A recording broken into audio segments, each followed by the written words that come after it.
Welcome, ladies and gentlemen, to Cinematic Excrement, the best show on YouTube called Cinematic Excrement. And it's time once again to journey into the wonderful world of superheroes. Today, we're going to take a look at the first family of Marvel Comics, the Fantastic Four. The Fantastic Four first hit the pages of Marvel Comics way back in 1961. At the time, the powers that be at Marvel noticed rival publisher DC Comics was enjoying great success with the Justice League of America. So they figured, if DC can do great things with a team of superheroes, why can't we? And so the Fantastic Four were created by comic book legends Stan Lee and Jack Kirby. You can argue amongst yourselves which one deserves more credit. I'm not going to because, honestly, I don't really care and I got shit to do. As most of you probably know, but I'm gonna tell you anyway, the Fantastic Four consist of Reed Richards, his wife Susan Storm, her brother Johnny Storm, and Reed's good friend Ben Grimm. During a spaceship test flight that went horribly wrong, the four were bombarded with a high dose of cosmic radiation. They narrowly escaped with their lives, but discovered the radiation had somehow granted them superpowers. Why is it always radiation? Reed, aka Mr. Fantastic, could stretch his body to various lengths and shapes. Sue, aka the Invisible Girl, and later the Invisible Woman, because she is a grown-ass woman and deserves to be treated as such. Hashtag feminism, hashtag plagiarizing John Oliver. She could turn herself invisible, obviously, and could also project force fields. Johnny, aka the Human Torch, could cover his entire body in flames, which somehow allowed him to fly. Because heat rises, I guess? Comic book science. And Ben, aka the Thing, became a huge, near-indestructible hunk of rock with a penchant for clobbering things. It's in his catchphrase. Recognizing how much good they could do with their newfound powers, they became the Fantastic Four, defending the world from some of the greatest threats it had ever seen, like Doctor Doom, Namor the Submariner, and Galactus. The Fantastic Four were a huge hit for Marvel. Good thing, too, as Stan Lee was actually considering quitting the comic book industry at the time, but the success of the Fantastic Four convinced him to stick around. Somewhere out there, there was a parallel universe where Stan Lee really did quit comics in 1961. And what a depressing place that world must be. The Fantastic Four have been a staple of Marvel Comics for many years, up until last year when the series was canceled, or at least put on hiatus. But individual members of the team are still doing their own thing in other books. Naturally, with such a well-known property that has been around for over half a century, and with Hollywood's love for cashing in on anything popular, there have been several attempts over the years at making a Fantastic Four film franchise. And it has never quite worked. Why is that? On paper, it seems like such a simple idea. Just hire some talented people, give them these fun, colorful characters with a rich history that everyone knows and loves, and let them go to town. The story should practically write itself. And yet that winning formula continues to elude the Fantastic Four. And it's not like they haven't had plenty of chances to get it right. They've made 4 of these movies. How appropriate. And the highest rated one on Rotten Tomatoes is only 37%. 37! And even the audience rating is a solid meh. To date, I have never dedicated an episode of Cinematic Excrement to a Fantastic Four movie. And I thought it was high time I did something about that. But the question is, which one do I choose? Like I said, they made 4 of these suckers, and they're all varying degrees of terrible. So, what's a second-rate YouTube critic to do? Well, the answer is, fuck it, let's do them all. So join me, if you please, on a fantastic voyage into the history of the Fantastic Four on film. It's clobbering time. As I'm sure you are all aware, the very first film to hit theaters based on Marvel's first family was 2005's Fantastic Four, starring Ioan Gruffudd, Jessica Alba, Michael Chiklis, Julian McMahon, and a pre-Captain America Chris Evans. But that's not actually where our story begins. While the 2005 film was the first Fantastic Four movie released at theaters, that was not the original plan. Or perhaps it was, depending on who you talk to, but I'm getting ahead of myself. As I'm sure many of you know by now, there was another movie that came before. And that film was 1994's The Fantastic Four, starring a bunch of relatively unknown actors, directed by a relatively unknown director, and produced by Roger Corman. The movie was never officially released, but somehow a bootleg copy leaked out, and it survives today thanks to the internet. And as the only surviving footage is basically a copy of a copy, you'll pardon me if the video quality is not exactly stellar. The movie was made on a minuscule budget, and it shows. I mean, look at this shot of Mr. Fantastic stretching his arm. Good gravy. And don't ask me why his clothing stretches with his arm, I have no idea. Oh, and this is the thing. Yep, really. He looks like a Muppet had sex with an oatmeal cookie. Now, the original plan was not that. Bernd Eichinger, a German movie producer, acquired the film rights to the Fantastic Four back in the 1980s and planned to hire a major studio to make the movie. Unfortunately, as the years went by, he wasn't able to convince anyone to sign on. Both Warner Brothers and Columbia expressed interest, but they feared the movie would be too costly to produce and ultimately backed out. And so, with the film rights about to expire, Eichinger had two options. Either cut his losses and let the rights revert back to Marvel, or make the damn movie by any means necessary.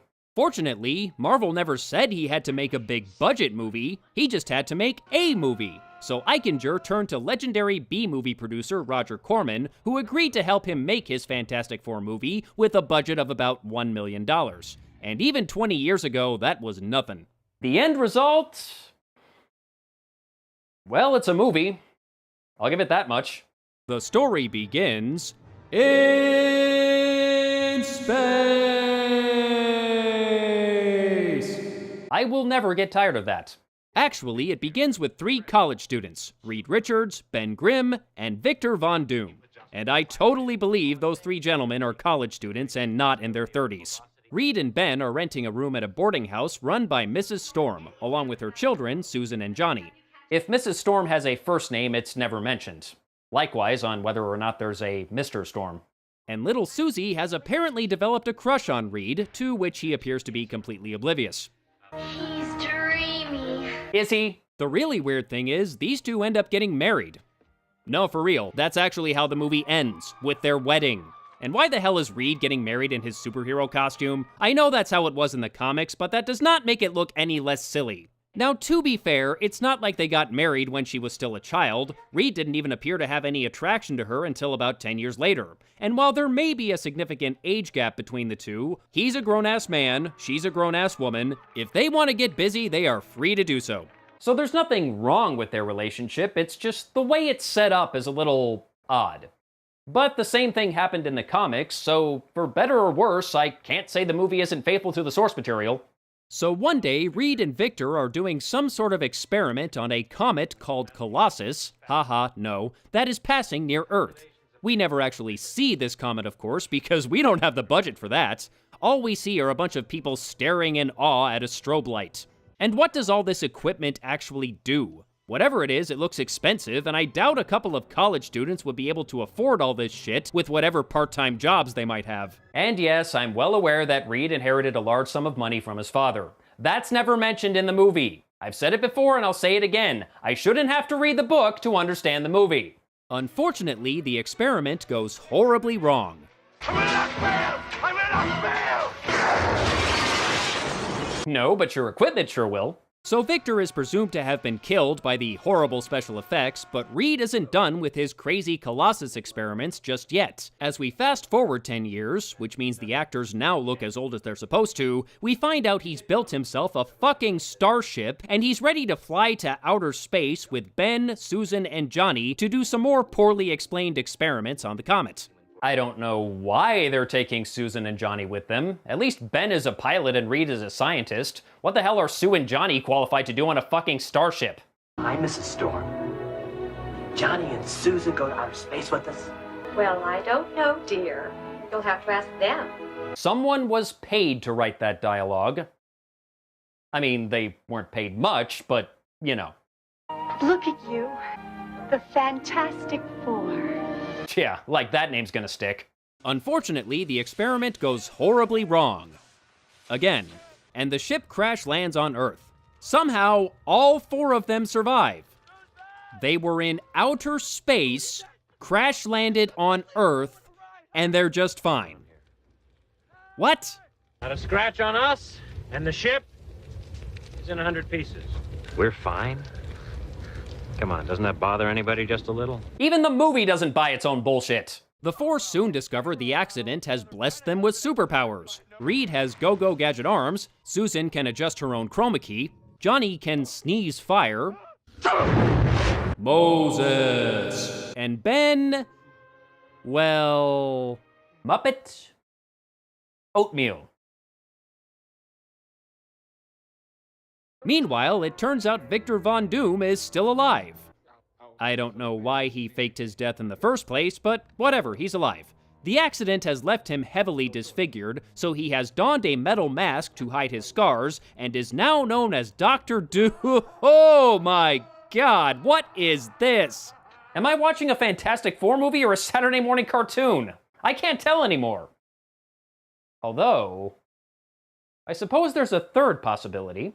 I am Oz, the great and powerful. Anyway, Dr. Doom somehow discovers the Fantastic Four are alive before anyone else does, thanks to the power of science or something, and he abducts our heroes and plans to somehow extract their new superpowers and use them for his own nefarious purposes. But the Fantastic Four are not about to take this lying down. What am I supposed to do with these guys? The fuck was that? You couldn't even afford to film a fight sequence? You just spun the camera around and threw in some sound effects? This movie couldn't be any cheaper if you sold it at IKEA. Beautiful and charming little country. I, supreme and beloved monarch. After all the trouble, I want you to feel at home. Okay, can we either remove the mask or get him some subtitles? I have an easier time understanding Nirvana lyrics. Doom tries to stop them from escaping, but they easily fight off his useless henchmen in a very silly action sequence, and they return home to New York. So, my friend.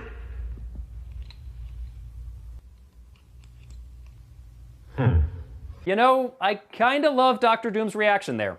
But our heroes are not done with Doom yet, as he has built himself a frickin' laser beam that could level New York City. And so, with their delightfully cheesy new supersuits, the Fantastic Four pile into their flying car. Oh yeah, they have a flying car now. Roll with it. And they fly off to kick some Dr. Doom derriere. Hey kids, you know what time it is? It's clobbering time. And after another poorly choreographed fight sequence and aha! See? I told you it was a cartoon! They stop the frickin' laser beam and the good doctor is defeated. So, as you may have noticed, this movie is not very good. The acting is hit and miss, the dialogue is terrible, the direction gets pretty bad at times, especially during the fight scenes, and the special effects, well, I guess they're about as good as they could have been for a $1 million movie made in the early 90s. But for all its flaws, I have to admit the movie does have a certain campy charm to it. There are moments where its low-budget silliness is actually kind of enjoyable. And it's not like the movie gets everything wrong. On the contrary, it gets quite a few things right.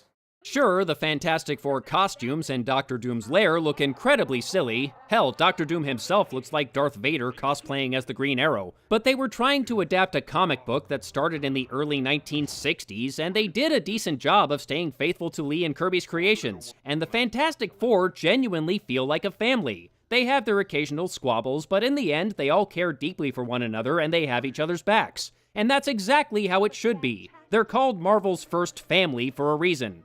And despite how goofy the rubber suit looks, I really like the Thing in this movie. The accident made him a hideous freak of nature, which naturally did not sit well with him, especially since his friends were still capable of living normal lives even with their newfound powers. But eventually he comes to terms with who he is, and realizes he still has a place in the world and people who care about him. His story was handled quite well overall, and Michael Bailey Smith, who played Ben Grimm, and Carl Ciarfalio, who wore the rubber suit, both did a great job bringing the character to life. Though there is one aspect of his story that's a bit weird.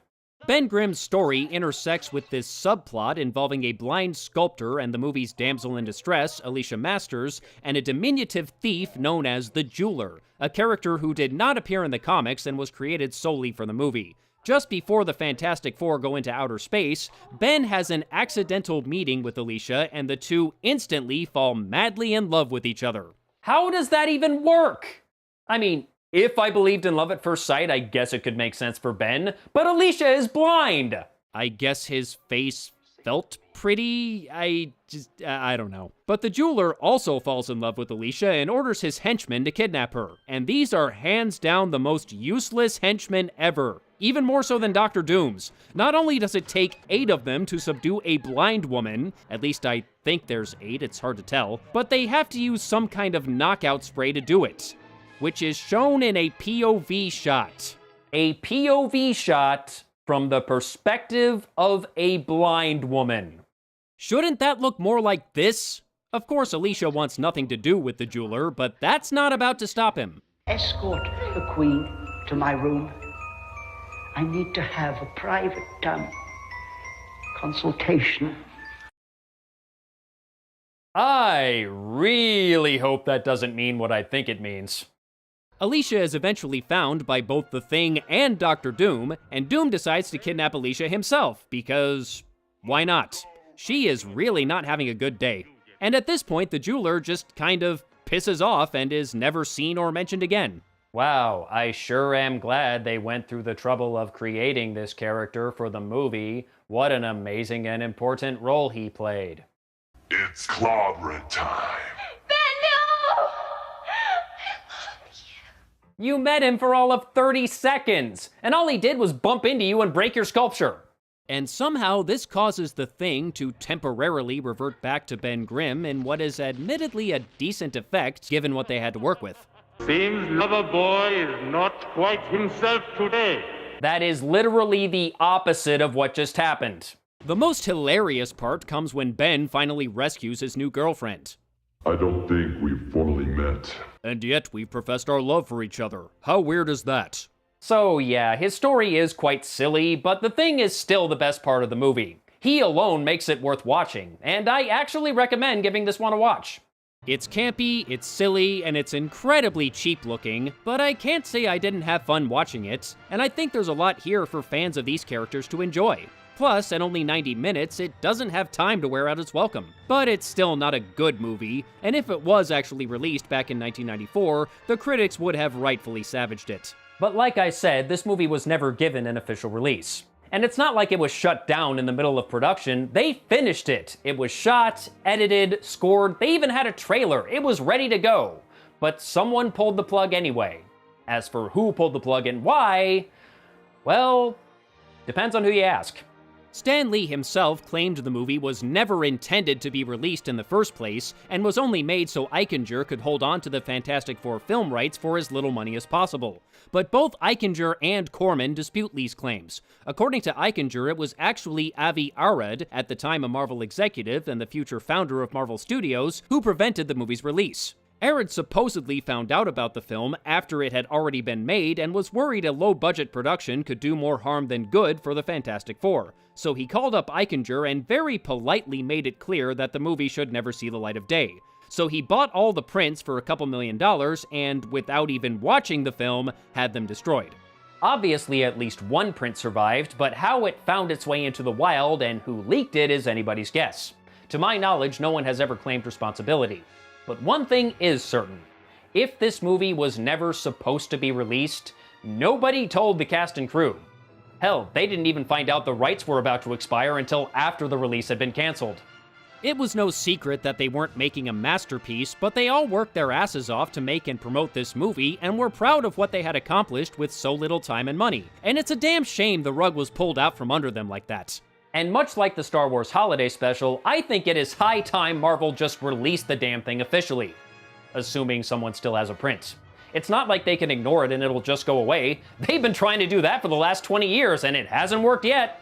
Hell, there's even a documentary about the movie called Doomed coming out later this year, which I am personally looking forward to. Ironically, if Marvel had just allowed the movie to be released back in '94, here's what most likely would have happened. It would have played in theaters for a few weeks, most people who saw it would have thought it sucked, and it would have been forgotten.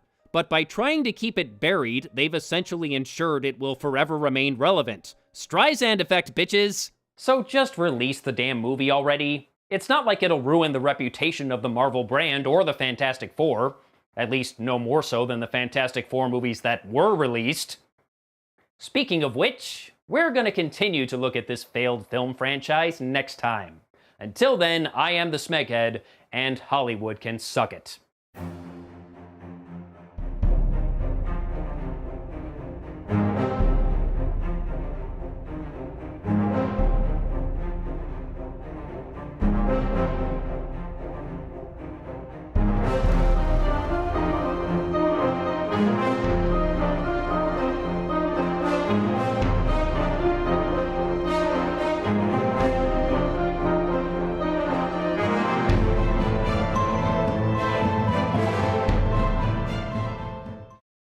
Keep your